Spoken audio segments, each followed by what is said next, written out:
সম্প্রতি চীনে 4 দিনের দ্বিপক্ষীয় সফর করেছেন বাংলাদেশের প্রধান উপদেষ্টা ডক্টর মোহাম্মদ ইউনূস। এ সময় ভারতের উত্তর পূর্বাঞ্চলের 7টি রাজ্য নিয়ে গঠিত সেভেন সিস্টার্স প্রসঙ্গে প্রভাবশালী ভূরাজনৈতিক বার্তা দেন তিনি।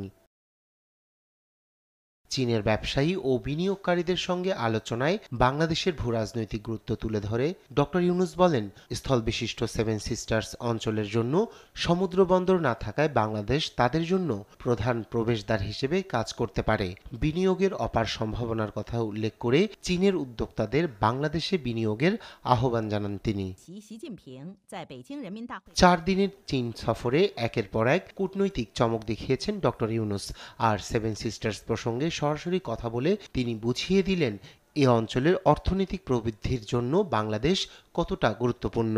বিশ্লেষকরা মনে করছেন ডক্টর ইউনূসের এই বক্তব্য ভারতের জন্য একটি কৌশলগত